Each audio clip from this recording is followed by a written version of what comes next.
कक्षा 10 प्रश्नावली 7.2 का 9वां क्वेश्चन, जिसमें लिखा गया बिंदुओं -2,2 और बी 2,8 को जोड़ने वाले रेखाखंड AB को 4 बराबर भागों में विभाजित करने वाले बिंदुओं के निर्देशांक ज्ञात कीजिए। तो दो बिंदु हैं, एक का नाम A है, -2,2 है, और B है जिसके उत्तर हैं 2,8। एक ही रेखाखंड है, अब इसे 4 बराबर भागों में बांटना है।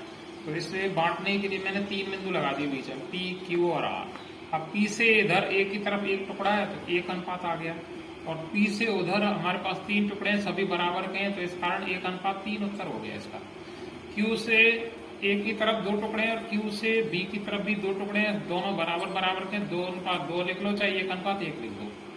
और R से इधर की तरफ 3 टुकड़े हैं और R से उधर B की तरफ 1 टुकड़ा है, तो इस कारण 3:1 उत्तर हो गया इसका।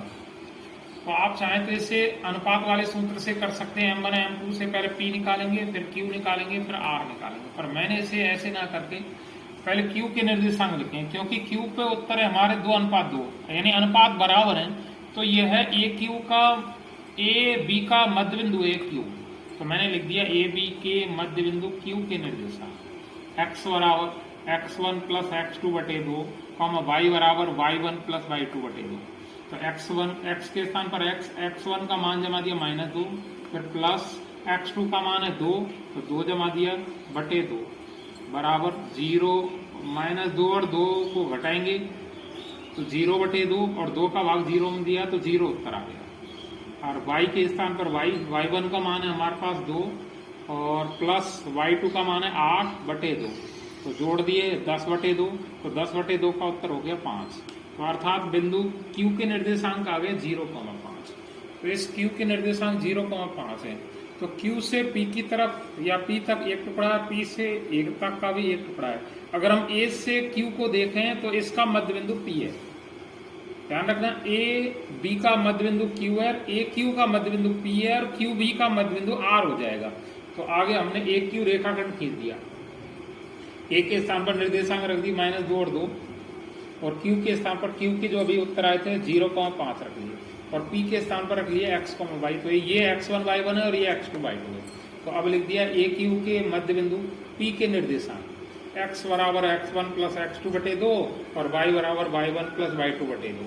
x के स्थान पर x1 का मान है -2, प्लस x2 का मान है हमारे पास 0 बटे 2, तो -2 और 0 को जोड़ेंगे तो -2 बटे 2, 2 का भाग लगाया तो -1 हो गया। y के स्थान पर y बराबर y1 का मान है हमारे पास 2, प्लस y2 का मान है 5, तो 2 प्लस 5 बटे 2, 5 और 2 हो गए 7, 7 बटे 2। तो अतः बिंदु P के निर्देशांक हो गए -1,7 बटे 2।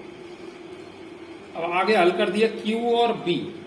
तो Q के स्थान पर जमा दिए 0,5 और B के स्थान पर है 2,8, तो इनका मध्य बिंदु R है। तो आगे लिख दिया QB के मध्य बिंदु R के निर्देशांक। तो यहाँ भी मध्य बिंदु सूत्र लगा दिया हमने, x बराबर x1 प्लस x2 बटे 2, y बराबर y1 प्लस y2 बटे 2।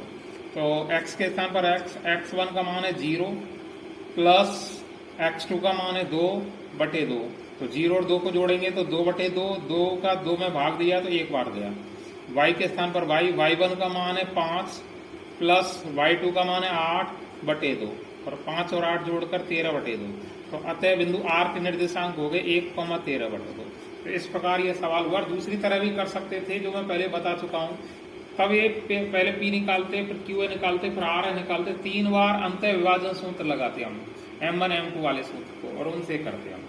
ठीक है, सभी शेयर करें, सब्सक्राइबर करें, और सभी कमेंट जरूर करें कि आगे कौन सा चैप्टर करवाएं।